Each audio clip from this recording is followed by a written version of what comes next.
there's a large legion of lawyers sort of, I don't know what they're doing. I can't think of something that goes with that, but they're all hanging out in Washington, D.C., working on confirming Mr. Barr. Larry Nichols is joining me. Of course, it's Tuesday, a little late today. Larry just put me on hold a moment ago, so he'll be back with us any second. We're going to be talking today, not so much about Mr. Barr, but another lawyer, and that, of course, is Natalia Veselnitskaya. This is a lawyer who rose to some prominence in 2018 when her 2016 Trump Tower meeting with Donald Trump Jr. came under heavy scrutiny. And Larry brought this to my attention last week. I was very busy traveling around. I don't know, Larry, are you still there?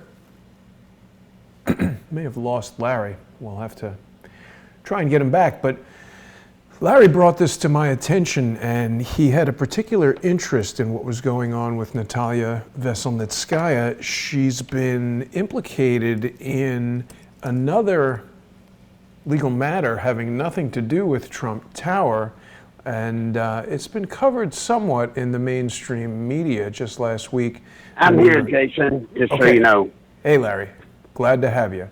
Just filling everybody in on the situation with Natalia Veselnitskaya. Now, you were the first person to bring this to my attention, and it was something that really kind of got your hackles up. What do you want to tell us about what's going on with Natalia Veselnitskaya and these allegations that she worked with the Russian government to fight a charge of money laundering?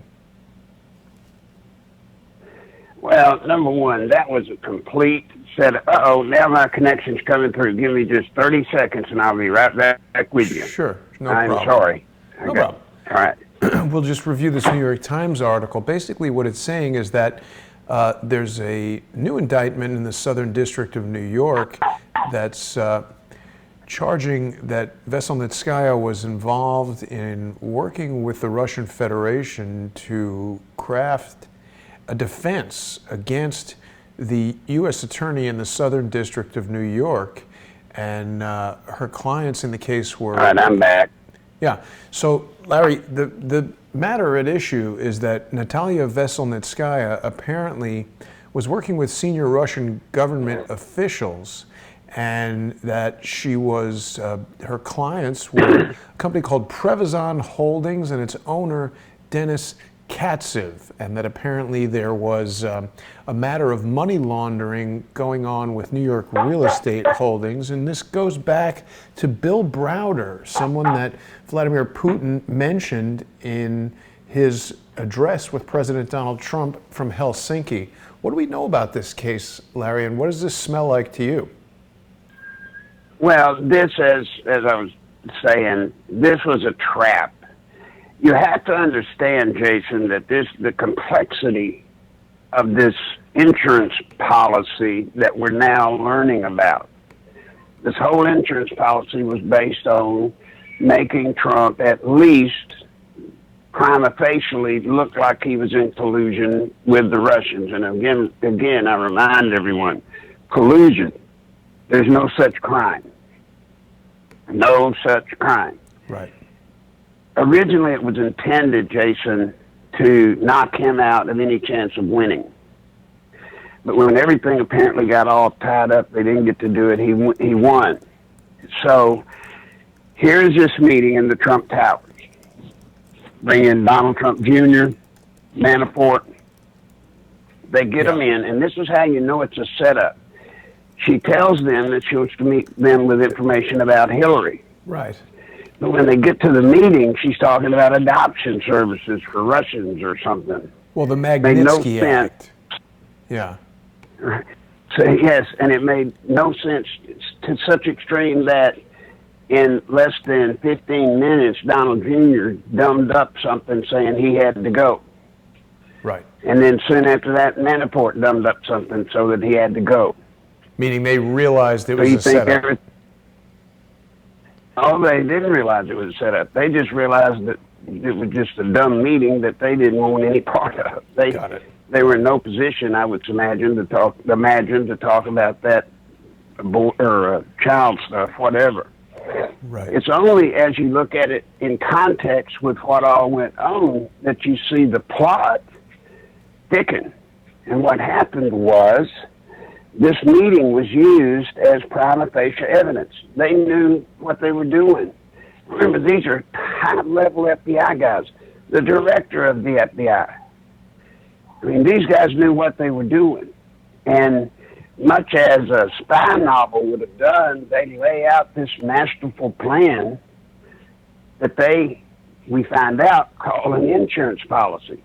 An insurance policy that even if Trump gets elected, see, this is what makes it so significant. They're dealing with a situation that a man gets elected president that they don't want. You got it? Mm-hmm. How do you get rid of a man that's already been elected president, but you want to get rid of him, short of killing him? How do you do it?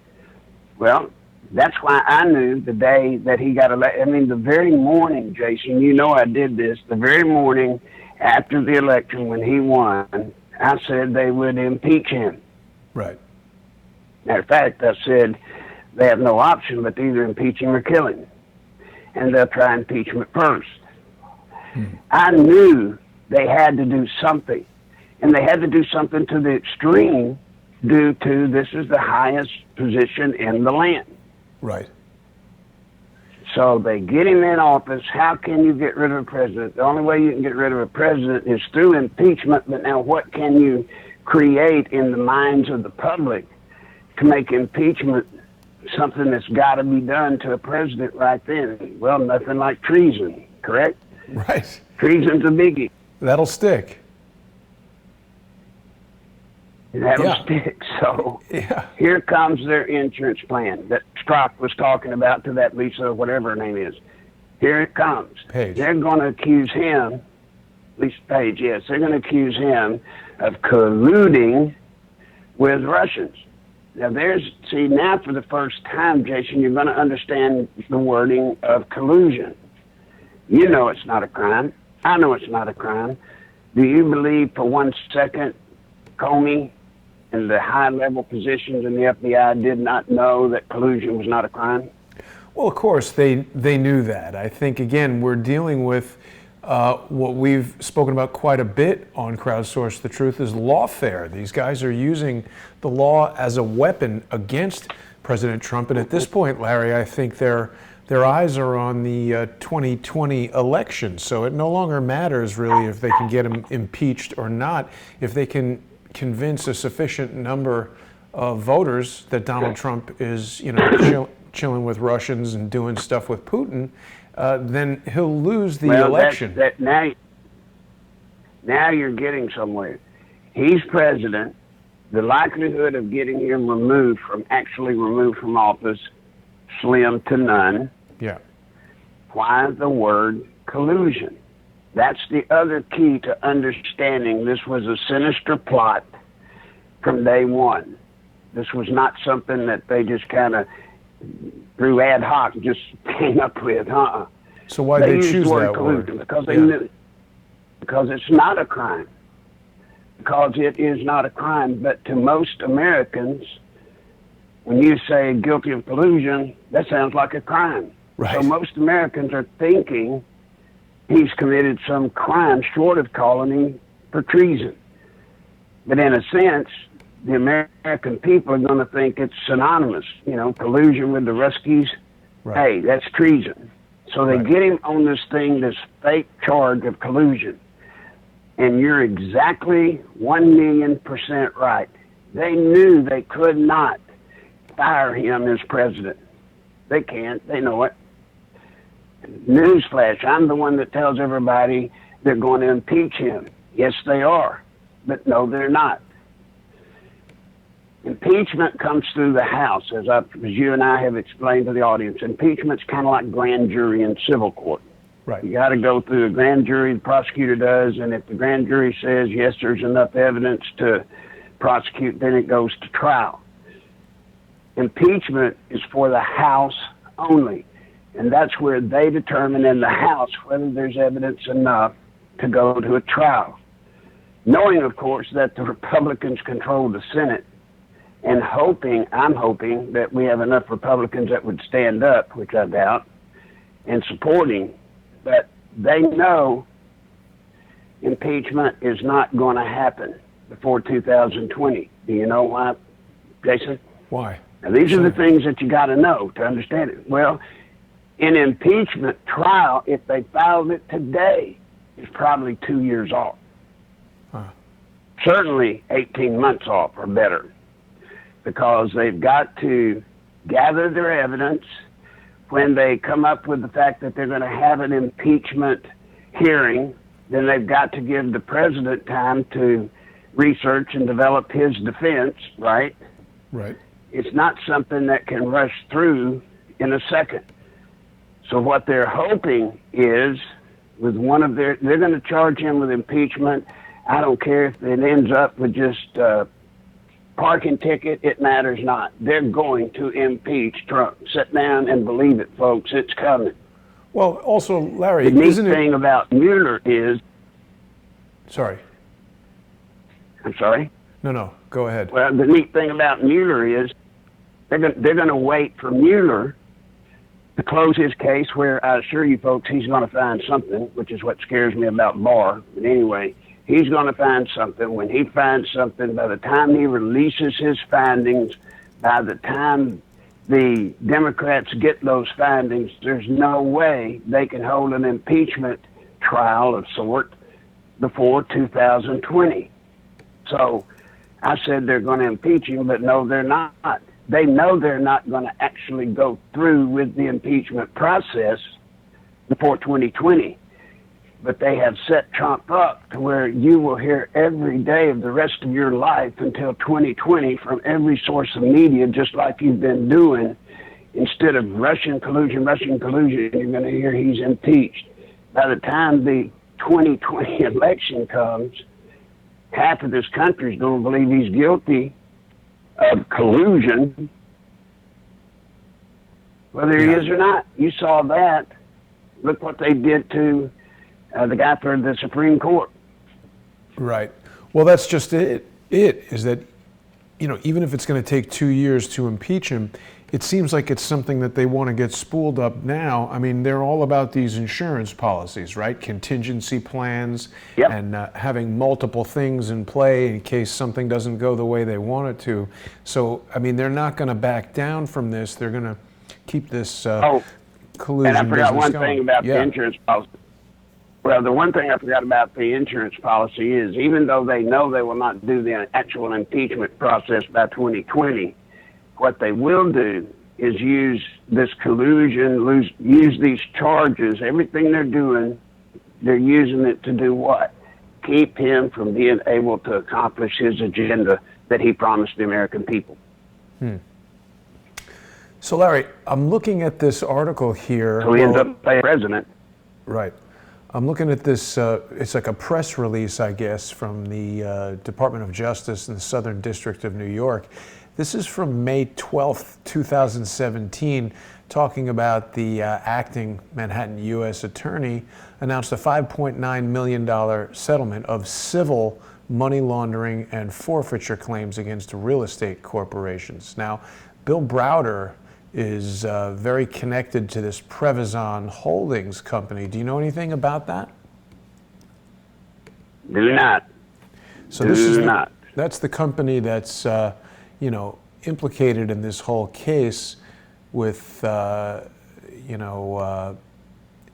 with Natalia Veselnitskaya representing them. And there's definitely something going on here with, this would be a good question to ask Lee Stranahan. There's something going on here with Bill Browder and these accusations of money laundering. I mean, my gut tells me that tugging on this thread will reveal ties to Clinton and Obama corruption in Russia. We've heard rumblings that U.S. interests interfered in the revolution, the Orange Revolution in Ukraine, and have stirred up lots of conflict between Russia and Ukraine. And of course, the United States was meddling in Syria. And it seems like anytime Donald Trump announces something that sounds good, like he wants to pull the troops out of Syria, some moron like Hillary Clinton comes out and talks about how that's dangerous. However, I guess she'd have us believe that it's totally safe to just invade and destroy countries that haven't done anything to us. How does this all tie together? Veselnitskaya representing a company that is run by Browder, Trump and Putin calling out Browder at a historic joint press conference. Nothing's happened with Browder. We heard Vladimir Putin say that he'd be willing to work with U.S. authorities and help in this investigation, but it seems like Robert Mueller has not taken him up on that offer. And furthermore, even Natalia Veselnitskaya has made multiple comments about how she'd be willing to be interviewed by Robert Mueller's special counsel office, something that most people seem quite reluctant to do. Why is she so excited to speak to Robert Mueller, do you think, Larry? Larry? Well, because to Mueller. Yeah. Just Larry? talking to him. Sorry. The speculation, but Russia, Trump, Russia. Wait. We lost you there. Take it back a second. Why is it that you suppose Natalia Veselnitskaya is so anxious to speak to Robert Mueller?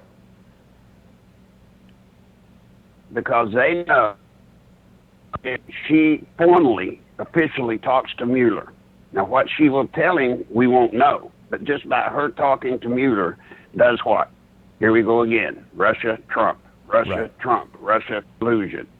It gives her some credibility, I guess is a poor choice of words, but that's what it would do. But here again, it's all to set him up. Now, when you ask the question, why is Mueller just not even looking into that stuff? He's going to say, well, I'm not looking into the Clintons and the Clinton Foundation and all of that because it's outside of the purview of my charter. Well, I don't believe that because everything he's doing, everything that we know he's investigating, the people that he's already got indicted, people we know he's already got convictions on, they were indirect to the stated purpose of his mission. Yeah. You know, a special prosecutor, special counsel, Jason, by law, it has to be, the crime they're investigating has to be listed, and that's what he's got to investigate. It's not a fishing license to look all the way through Trump's past and anything he ever did, they will get him on. That's not that's outside of the purview. They should be claiming Giuliani and all of them should be claiming foul to the high heavens. Yeah, it's quite strange. But now he'll use that. Yep. Well, yeah, he'll use that, saying it's out of his purview, to block him from having to investigate the Clintons, when on its face, everything he said, you've got proof the Clintons have done, yet no investigation. Right. Yeah. I mean, I don't understand it. You would think that this person met with Trump Jr. She seems like somebody ripe to be interviewed by Robert Mueller, certainly communicating with this person who's implicated in a criminal charge here in the Southern District of New York that was just unsealed, I think, yesterday or a few days ago. Seems like this is somebody you would want to talk to. She's connected to some important, wealthy power players in Russia, including the Russian government. She was dealing here in the United States in a real estate deal. Why isn't I mean, they're talking to Dr. Corsi to find out if he spoke to Julian Assange, to find out if Julian Assange spoke to somebody. Even if Julian Assange did, he's a journalist, and whatever he's releasing is journalist stuff. If this lawyer is involved in criminal money laundering, it just, this smacks of being somebody that Mueller should be interviewing and investigating. You know, another person I'm very curious that Robert Mueller hasn't Now, you investigated. do know about, you do, not to interrupt you, but you do know they've got a safety set up for her. You see, they've got an arrest warrant for her. Right, but she's in Russia. That blocks her from ever talking to Mueller. Yeah, and lots of luck on getting her here to talk to Mueller. Why does an arrest warrant block her from talking to Mueller? Because if she shows up here to talk to Mueller, she's arrested. Huh. And as I understand it, Russia has said they're not going to let anybody in Russia be interviewed in Russia except by the Russian government. They'll do the interview, they'll do the investigation, but Mueller and his bunch or anybody's bunch from America is not going to come over there and do one. Well, yeah, I don't know that Russia would allow them to do that. Certainly, Robert Mueller has no jurisdiction in Russia. And Natalia Veselnitskaya has said that she's not coming to the United States to answer this charge, that she'll defend herself from Russia. I don't know that that's how that's supposed to work. But, you know, she's accused of submitting false... Yeah. Go ahead. False and deceptive declarations to a federal judge in New York City. If it seems like I'm stepping on you from time to time, you're cutting out to me, and I don't know why. It's not here, but for some reason, every once in a while, your words are cut out. Look, two things. She is protected from being talked to, so she just forget it. It's not going to happen. Right. And number two, I love the way you say her name. I can't pronounce it, but you do it so well, I'm tickled. Well, you know, my first wife was a Russian speaker. Larry, people have some questions for you here.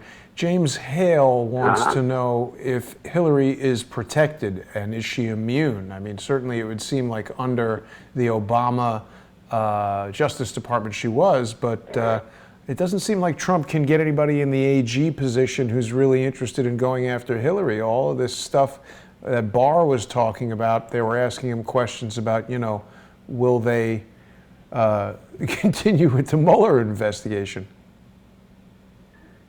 Yeah, well, when I heard Barr, whom I've worked with before years past,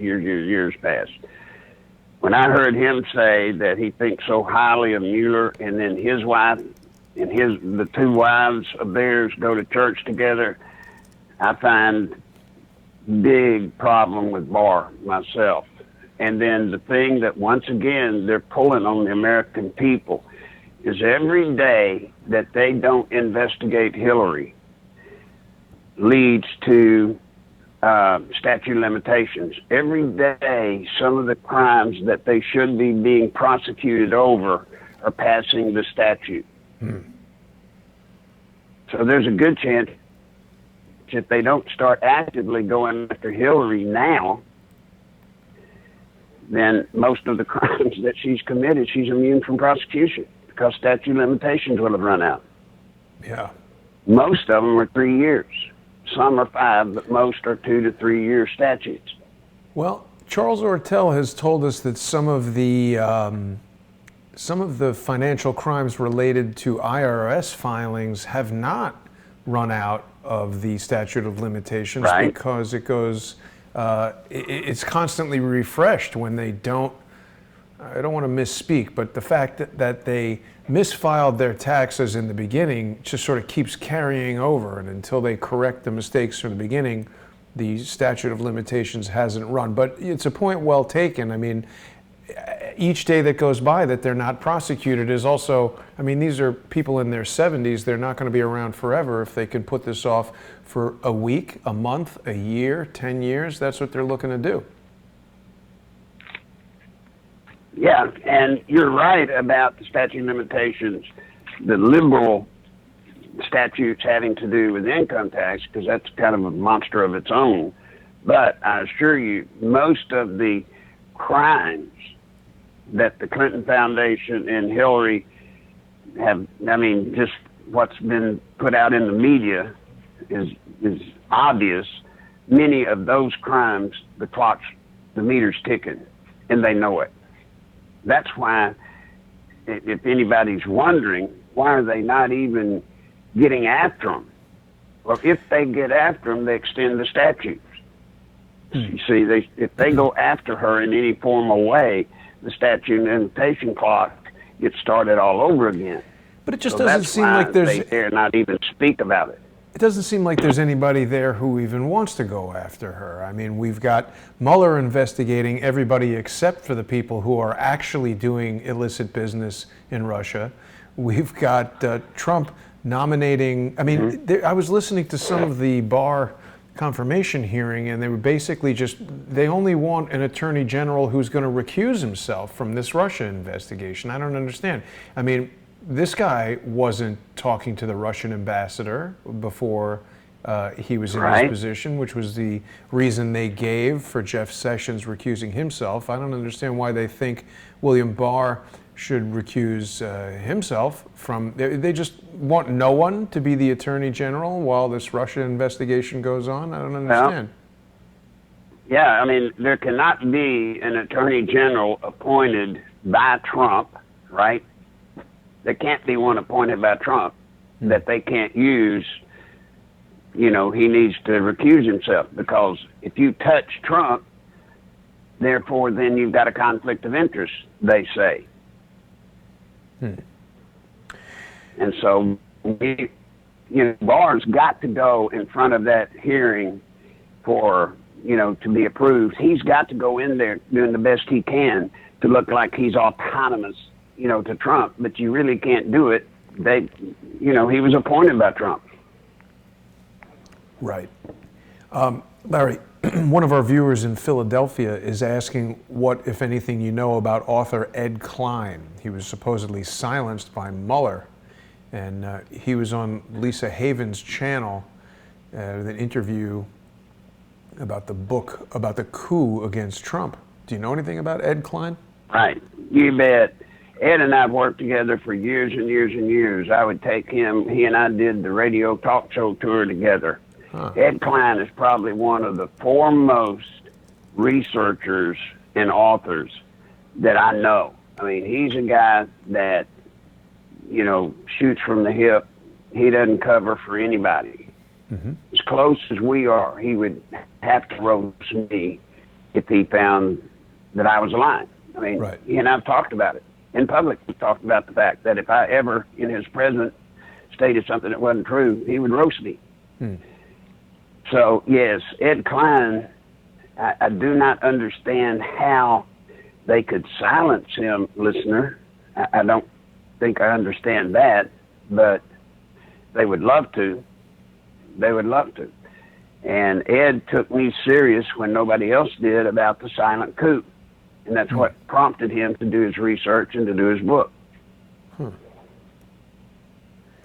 Well, that's interesting to know. I'm not for sure. no sick guy, sick guy, I get around. Right, exactly. That's right. You definitely do. You're sounding strong today, Larry. I think people are pleased to hear you there. And you've reminded me that it's important for people watching the show, if you enjoy listening to Larry here every Tuesday, and we're normally on at 3 p.m. Eastern. I had an appointment today that caused us to begin an hour late. But people can go to nicholslive.com and you can follow Larry there, read his blog posts, etc. Of course, you can financially support Larry if you choose to sponsor him. You can go on the page there, click the donate button, and you can get his PayPal email address, which is nicholslive@aol.com. Larry really appreciates everybody's sponsorship, and of course, this is the only way that Larry is able to earn money at this point, so we do hope that people will sponsor Larry. Crowdsource The Truth is also viewer supported, so please go to patreon.com/crowdsourcethetruth and sponsor the show. So Larry, it's strange to me that Donald Trump. Jason, let me say this to the audience on that. I know, folks, sometimes you think it's a routine we do, but it's not. Jason and Crowdsource The Truth, I think, did I say that right? Crowdsource The Truth is so important because as you may very well have ascertained by now, I do get around. And very few programs are in a position to let me come on. And had one today where the host wanted me to come on. They said, "I don't talk bad about Barr." Well, I'm not going to do that. I'm not going to do that. Well, he's heavily supported by the Republican Party. I don't care. He's supported by the Pope. I'm not going to do that. And folks, this program is my key to getting out to all of y'all. And you've got to help us. Help us. I need your help immediately, desperately. But, you know, people don't realize, Jason, it costs us money. It costs you money to go from location to location. It costs you money to buy equipment to put on the program. Yeah. We have to be supported by you, the people. And the day Jason has to go, if he ever had to or would, to being sponsored by some company, whether it's meant to be that way or not, you cannot help but slant your programming to keep your sponsor happy, folks. You just can't do it. Yeah. And so to maintain unbiased reporting and getting you information, the only way to do that's through listener sponsorship. So folks, please help me if you can, but if it's down to you only have $1, take the dollar and give it to Crowdsource the Truth. If there's any left, then send something to me. I appreciate you saying that, Larry. Sorry. No, that's okay. I appreciate you saying that, and I hope that people will go to nicholslive.com and sponsor Larry as well. Larry, we've got a lot of questions coming from the viewers today. People are basically talking about all kinds of different things. We're concerned that Hillary is going to run again to avoid prosecution, and so people say we're wrong about the special counsel. Hillary would run. Well, let me say to the one about Hillary running again. Hillary would run again in a Mexican second. But because she lost to Donald Trump, I have finally come to the reality that the DNC, the Democratic National Committee, hates her so bad for what she's done by losing. Plus, Hillary's unique. When you're the Clintons and you're muscling people to get the financial help, that's great, as long as you're winning. If you ever get on the losing side, you lose that power, and people will pay her back. Believe me, a lot of people will pay her back. So I don't think now that she's going to run. I just don't. But that's just my opinion. And, you know, Hubba Bubba in the YouTube comments is speculating that if Trump were to actually take the gloves off, the deep state would prosecute Don Jr. and Jared Kushner, and people are doubting this claim, saying that they haven't done anything. But we're really learning over the recent past, Larry, that whether or not you've done anything seems to have very little to do with whether or not you get targeted and prosecuted by Robert Mueller. Absolutely. You know, folks, I got in trouble for saying this once because I said it when I was been in surgery. But the program is called Kill Them When They're Young. All right? It doesn't mean kill them, dead, bang, bang. Kill them means destroy them, destroy their career. And as you saw with Kavanaugh, you don't have to be guilty of anything. I love what you said. They have weaponized the legal system. They've weaponized it to the degree that making formal charges against people suffices as proof they're guilty of. Right. And it doesn't matter what it is. Just the formal charge proves they're guilty to, now used to be 50% of the public, but now I think it's probably closer to 80%. And if you keep saying it over and over and over, guess what? People use the old thing where there's smoke, there's fire. So even if he wasn't guilty of this, Donald Jr. wasn't guilty of this, he's bound to be guilty of something, so why not get him? Yeah, and you know what you're saying, Larry, it brings me back to this unsealed criminal indictment. Of course, the press release from the New York State, the Southern District of New York, United States Attorney's Office, this considers it a settled matter. You know, it's saying that they settled it for $5.9 million in May of 2017. So we're more than a year and a half later. Now suddenly, Veselnitskaya is brought up on criminal charges because she's made allegedly false claims in a civil action. Now, Larry, I don't know if you have actual statistics on this, but how frequently are false claims made in civil proceedings pursued in terms of criminal charges against the lawyer? That seems like every single lawyer would be under criminal indictment if that was the case. Well, I'll tell you what Hillary taught me. She gave me a lot of lessons in legal. And she told, never will forget her telling me in Law School 101, one of the first things you learn is everybody lies in court. The only one that does not lie in court is the fool. Figure that out. So yes, you're exactly right. Lawyers would be, you couldn't even build enough prisons for the lawyer, and it would become a very participation industry if lawyers were to get prosecuted for lying in civil court actions, or criminal court even. Right. And it's interesting how... You can get them all. Yeah. It's interesting how they, utilize this woman, Natalia Veselnitskaya, who can easily just abscond to Russia, where she's outside the jurisdiction of U.S. attorneys in the Southern District of New York, and they use her as a sort of a tool, kind of a lever against Donald Trump.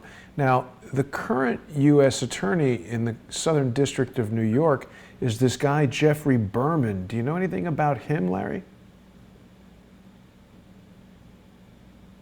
I do not. I'm sorry. No problem. It says that Jeffrey Stephen Berman is an American lawyer serving as the United States Attorney for the Southern District of New York. He previously served as the Assistant U.S. Attorney for the Southern District of New York from 1990 to 1994. That sounds like he's a Clinton guy. That tells me a lot. Yeah. That solves it right there. Remember, when Bill Clinton took office as president, Jason, one of his first actions is fire every federal prosecutor in the land. Yeah. I think it was 111, as I recall. Now, you may have left. No, so 93. Get me on technicality, but 93 U.S. attorneys. There you go. Yeah.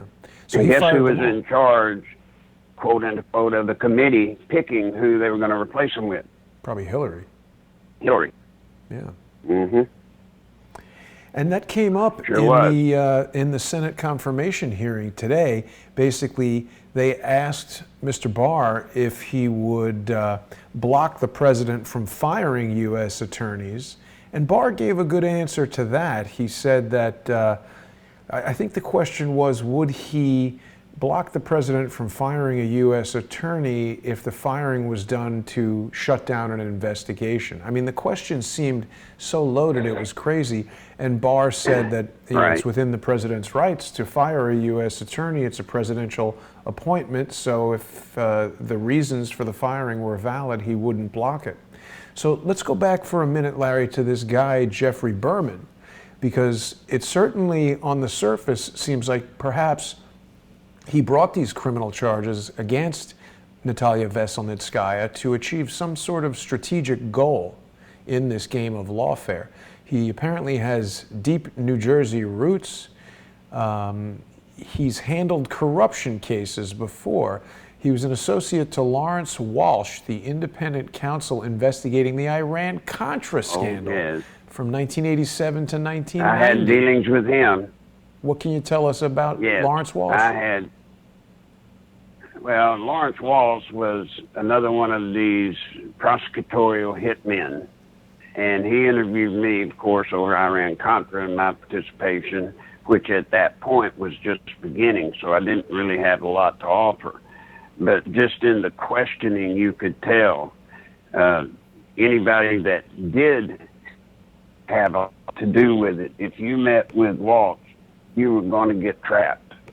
He would set a bait trap, tried on me. Fortunately, I just had not had that much to do with him at that time. But no, this guy Walsh is a bad guy. Big time.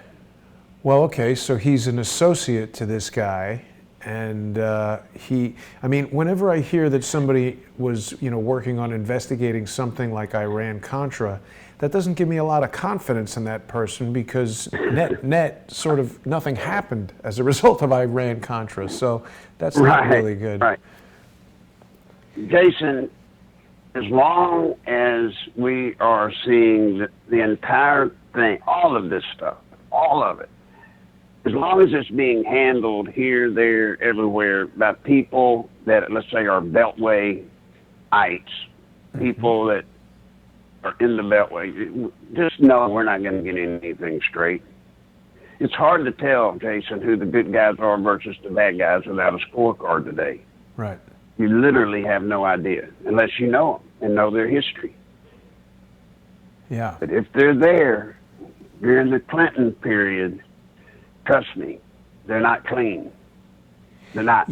Yeah, it's important, I think, to go deep on some of these matters, because if you just read the New York Times, you know, it certainly seems like this is a juicy headline. It seems like, aha. I mean, people who want to conclude that Donald Trump colluded with Russians hear about this woman going to Trump Tower, meeting with Trump Jr., and suddenly they feel like, oh, you know, he must have done something because she's Russian and they had a meeting.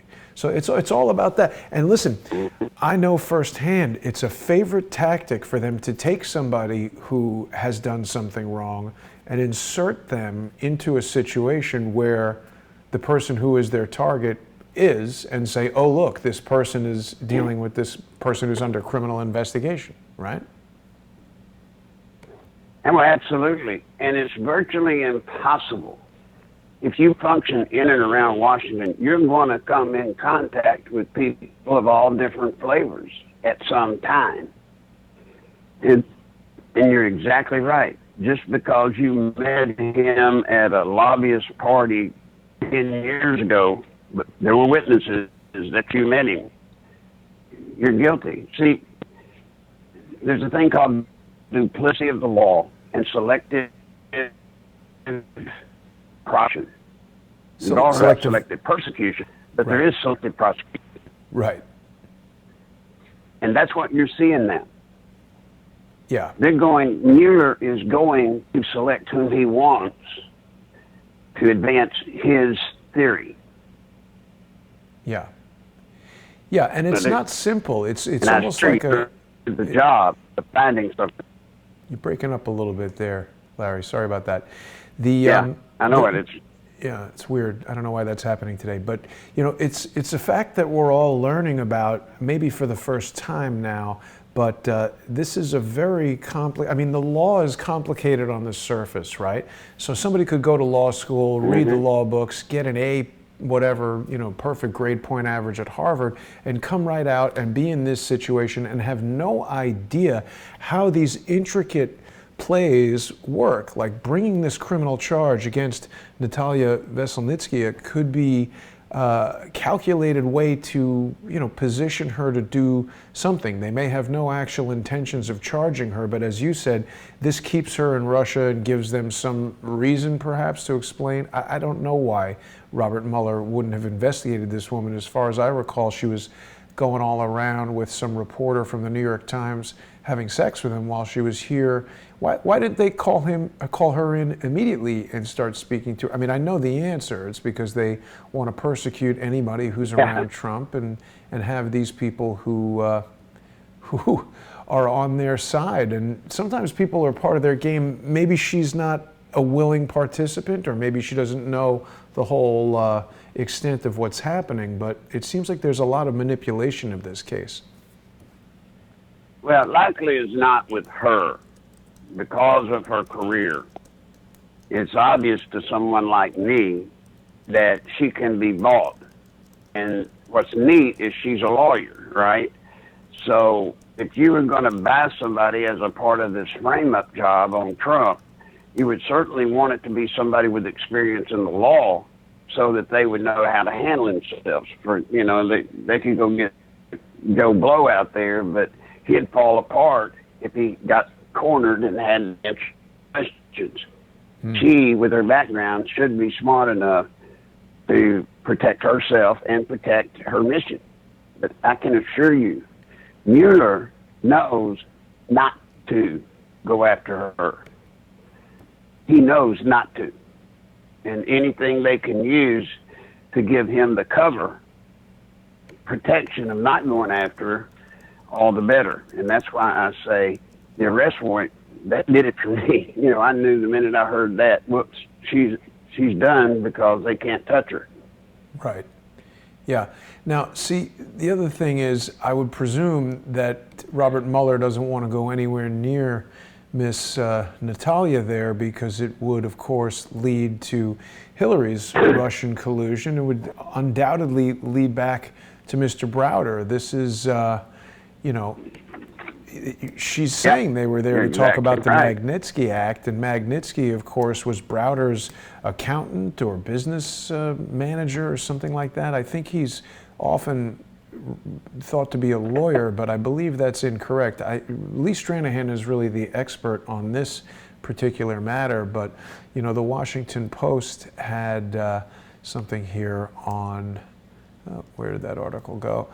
They want me to subscribe, but this is talking about Clinton's links to Putin, and it's got Bill Browder right there. Let's see if we can get the article up. But this is, in my view, undoubtedly why we're not hearing more about this. So Clinton's link to Putin is the underreported dossier bombshell. This is from a while ago, from October 2017. Democratic National Committee paid for research in that Trump dossier. And it's just unbelievable that, right, this all ties back to... Speaking of that dossier... What's that? Can I give you a bombshell about the dossier that has yet not been revealed? And it's the mystery of mysteries to me. Yeah. I'm sorry? Yes, please. Well, we know who do you think paid, or who did they say paid for that fake dossier? I think they said Fusion GPS, but I feel like that's a company that's paid by a law firm, and the law firm is paid by a client, and we never really know who's paying for it. Well, the official stand is that the DNC paid like $9 million, and Hillary's campaign paid $3 million. Correct? I mean, that's the official scorecard for that. The thing they're leaving out is almost $2 million was paid by the FBI. Wow. How do we know that? Now, why has that never mentioned? Well, I know it from the people. Well, for example, Klein, he found it out as well. I mean, why is that not mentioned? I mean, why is that such taboo? Except for the fact that it's that would really make Comey look like a bad guy. Well, I mean, it would be just so obvious that the FBI is, Magnitsky was an accountant. That would just make it more than obvious that the FBI is working against the President of the United States. You know, Larry, the boy 26 from Philly tells us that Mr. Klein has been silent for almost a year. Have you spoken to him lately? I haven't talked to him in probably 3 or 4 months, but he's not silent of his own accord. It's just timing, you know, just the timing of it all. I mean, he's in demand if he's in demand. Right. He'll tell you that. Would you like me to get him to do an interview with you? Hey, that would be great. Absolutely. Okay. Do it in a heartbeat. He'd love to come home with you. That would be great, Larry. Yeah, we ask him all kinds of stuff. So yeah, there's definitely something up. Well, consider it done unless there's something to... Well, I'm going to say this. He'll be on with you unless there is something to the fact that he's silent, and I just don't think there is. But if there is, we'll find out. But other than that, he'll be on with you. Yeah. Now, someone named Miss Mother Effer is saying that Trump was a frequent flyer on the Lolita Express. I don't know that that's correct. Trump was connected to Jeffrey Epstein through his club membership at Mar-a-Lago. And of course, Jeffrey Epstein had a mansion in Palm Beach or Palm Springs, something like that. Did Trump ever fly on the Lolita Express? Do we know anything about that, Larry? I don't know that. And this is one of those things where, you know, the ultra-rich class, they probably mix and mingle. but I have no idea. I don't think anybody does other than Trump, whether or not he actually participated in flying on the Lolita Express. That's something you'd have to ask him, but I don't think he would have. I just don't. Yeah, I don't know It if just we. wasn't his style. Yeah, I don't know if we He trust. was not a Yeah, right. I feel like we would know about he was that. not a Trump was in the pedophilia. news. He was in the news for 40 years, and although there are a lot of strange things that he's said, he seems to mostly be interested in adult models and has been through a number of them. Right. I don't know if we trust the Daily Wire, Larry, but it's giving us 7 things that we need to know about Trump and Sex Slave Island. There's been a number of witnesses who have come forward from that Sex Slave Island. Trump himself has said that Epstein was a lot of fun to be with, adding that he admired the sex offender's affinity for beautiful women on the younger side. I don't know if he admired it, he mentioned it. It's interesting how these things have a way of spinning whatever is said. Trump was named in Epstein's little black book, so that just means Epstein had his phone number, which makes sense if Epstein's a member of his member of his club. Now it says Trump has allegedly. Look, it's not uncommon. The rich and famous, you know. Yeah. Mark Epstein, Jeffrey's brother, testified in 2009 that Trump flew on the jet at least once, according to a report from Vice. So that's possible, but in the case of Bill Clinton, we've seen an FAA flight manifest that had his name on it. I don't know that we've seen the same thing in the case of Donald Trump, but it's interesting. You know, Wayne Madsen. Do you know Wayne, Larry? Do not. Wayne Madsen. Not offhand, I do not.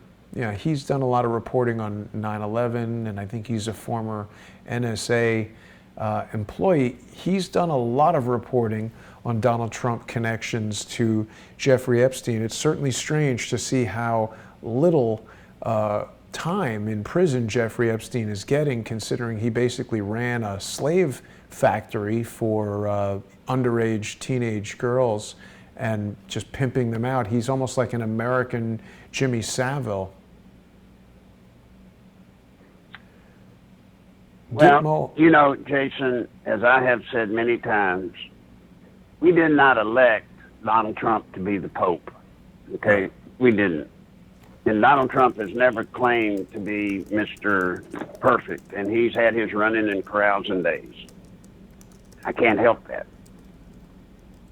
But he was a shrewd businessman. And our government needs a shrewd businessman running it right now to get us out of some of the fiascos we're in.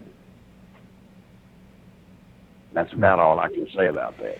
He's got to get on the stick here, Larry, because it just seems like every day things are slipping away from him. I was optimistic when we heard that Matthew Whitaker was coming on as the acting attorney general, and he seemed eager to pursue evidence related to financial crimes of the Clintons. But, you know, now that we're, you know, there's a little doubt, I would think, that William Barr will be confirmed, and, you know, we've got an H.W. Bush crony who is against marijuana legalization and for Robert Mueller. So those are 2 strikes against him, I would say. I don't think either of those are strong positions. Well, may I give the audience a little inside clue as to what happens in the selecting of somebody to be Attorney General? Trump has a committee of counselors, I call them that, and they go through a list of 100 plus or however many were brought up. They narrow it down to 3, 4, 5, 6, maybe even 7 people that they present to the president with their recommendations. I believe President Trump has gotten bad counsel on many issues. Yeah. And I'm hoping that what we saw from Barr was a confirmation show, which means he lied like a dog. Said what they wanted to hear to get him confirmed. I'm hoping that's what yes, right. His job was to go into that confirmation hearing, as is the job of anybody being put before confirmation. Go in, they go around, they meet with, in this case, the Democratic senators. He'll meet with them one-on-one. Why? So he can find out their pet peeve. and then it gives him time before the confirmation hearing to develop his strategy for that particular senator and his pet peeve. So I'm not going to condemn Trump for his selection of Barr yet, but it does look like this may be another case of his counsel not giving him good advice. Well, the other thing that Mr. Barr said, the other thing that I respect that opinion, Larry. The other thing that Mr. Barr said during the confirmation hearing that I found troubling was that he said he was some kind of outside advisor to the CIA. And I found that quite troubling. I'm just looking into that right now, and I found this article here from USA Today talking about how Barr received a graduate degree and spent 4 years working for the CIA. And then he's appointed Attorney General by H.W. Bush. I mean, Larry, I gotta say, I don't know much about William Barr, but these credentials make me think he's toxic. There's a good chance. William Barr, I was around, I would not want him for AG. No. I wouldn't. Now, he said something in the hearing that can be good or it can be bad. He was put on the line for something, and he made this comment. I'm paraphrasing, not a job or taking this, whatever it was, if I were 45 and concerned about my career. But he said, you know, I'm happy with my life. I'm happy, and therefore I'm not under pressure from anything or anyone. That's my words. Right. That can be good, and that can be bad. I don't know which it is yet. We won't know. But one big strike against him will be how vividly the Democrats vote to confirm him. If they confirm him vividly, I mean, if they jump out there and just confirm him, we got problems. If they resist him, you might be okay.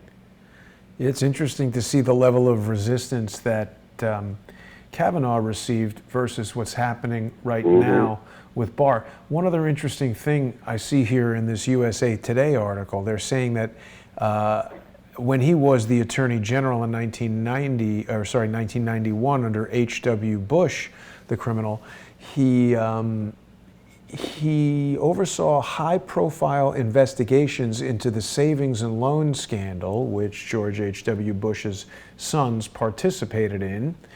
He also oversaw an investigation into Manuel Noriega, the corrupt former dictator of Panama, former CIA asset himself, convicted in 1992 of racketeering and the 1998 bombing of Pan Am Flight 103. Isn't that incorrect, Larry? I thought Muammar Gaddafi was blamed for the Pan Am 103. Right, he had nothing to do with Pan Am's that I've ever heard in my life. I've never heard that until you just said it. That's the thing over Lockerbie, Scotland, right? From Frankfurt to Detroit. Yeah. As a matter of fact, it wasn't, I don't think it was bin Laden. It was a guy that just recently died. He was the guy that was held all those years, and he went back to... Yes. And they gave him a hero. That was who was over that. I can't remember his name. Yeah, but he was given a hero's greeting in Libya because Libya, although they took the blame for that, they never admitted to doing it. And in fact, I saw a documentary, Larry, that said that that Pan Am 103 flight was bombed specifically because there were U.S. Army intel officers on the plane who were to testify in the Iran-Contra case, and the plane was bombed to kill those guys. I've heard the same thing. Of course, I don't know the truth, but I've heard the same thing, and it would make sense. Wow. Certainly so we've got an incoming AG who basically Barr had nothing to do, but he was involved in the investigation. They're saying. I'm just concerned that we've got an incoming AG who is the swampiest of swamp rats, and I don't understand why Donald Trump would appoint him. Larry? I was telling you, you're just like me. Now this may come from, as often happens with presidents at the end of their first term, they move and become more moderate. So it may be that Trump's being advised, counseled, that he needs to get more people from the swamp involved. Maybe, I don't know. I wouldn't have picked him. Right. And I know him. I knew him. We got UFC NHL is saying that Roger Stone has reported that Barr attended the weddings of both Mueller daughters. It seems very, very close to Robert Mueller. And he actually said that he doesn't think that the Robert Mueller investigation is a witch hunt. So I don't know. These secret plans to tell people what they want to hear to get appointed, I don't know that I believe that that's happening. Larry, Ethel wants to know if the Clintons are involved in Bilderberg. I think we've seen video footage of Hillary riding a limo into a Bilderberg meeting, haven't we? Yes. I had to pull security for the Clintons going to Bilderberg meetings. So, yeah, they did. Very much so. Well, Viet Cong Fire says Barr is another Sessions. It doesn't seem like a move in the right direction for the Attorney General. No. Let me assure you, the William Barr that I knew, and I'm dealing with knowing him personally, he is no Sessions. Guys, for whatever you may think, William Sessions did and has done a lot of things. You mean William Sessions or Jeff Sessions? Jeff Sessions, I'm sorry. Jeff Sessions has done a lot to clean up the infrastructure of the Department of Justice. Things that are not sexy, things that we don't hear about. And remember, the media wouldn't tell you anything good that Trump did, if any of his appointments did. If it killed them, they wouldn't tell you. But I assure you, we were better off with Sessions than I think we will be with Barr. Now, I could be wrong, and praise the Lord, I hope I'm wrong. But I'm going to have to see it to prove it. Wow. Well, Larry, we're just about out of time here. I want to remind people that they should go to nicholslive.com. They can follow Larry on there, and you can read the scripts that he's got posted, the blog posts, and of course, you can help support Larry financially and keep the show going, make sure Larry's got everything that he needs to keep reporting his personal experiences with some of these ridiculous swamp creatures who seem to live as long as sea turtles and swim around the muck in Washington, D.C. to keep coming back. But I love hearing these stories about the guys that you know and the people they're associated with that you've dealt with before, and digging into these connections. I mean, if we get somebody in there who's actually done something that we like, other than rubber stamp some crappy investigation that never got any of the criminals in trouble in the 1980s, I don't know why we would or should expect to have any confidence in those guys coming in now. I also want to remind people that I'll be back at 7 p.m. Eastern. It's another double header Tuesday, 2 Larrys for the price of one, which is free actually, but we've got Larry Klayman joining me at 7 p.m. Eastern to discuss some more about our friend William Barr here. Larry, I'll also ask Mr. Klayman, how frequently are lawyers criminally charged for making what's been characterized in that indictment as misrepresentations in a civil case? If that's true, there's... Well, be sure. Yeah. Be sure. Well, tell him I said hello. All right. He and I go back a long ways. Mm-hmm. But I do want to, let me do a plug, which is unique. I don't normally do it. Tonight, I will record for my YouTube site. Mm-hmm. I'm going to delve into my feelings about this Q guy, QAnon or whatever he's called. People were asking about that. What do you think about QAnon? Well, I'm going to start out by saying this. I think he's the one that propagates the story of the 60,000 sealed indictments. Mm-hmm. I think he originates or is a part of that. And I'm troubled very deeply by this QAnon guy or people, whatever they are. And I think there's a good chance Jason, and this is going to make a lot of people hate me. I'm ready to just say it. I don't think he's nuts up. I don't think he's legit. I think there's a lot of disinformation being out there. I agree with you, Larry. I was very skeptical of QAnon from the moment I heard about it, because it just doesn't seem like something somebody at that high level of a security position would be interested in doing. Publishing this information every day, and to what end? It's anytime anybody is doing something like that super secretively, I always wonder. We know who Julian Assange is.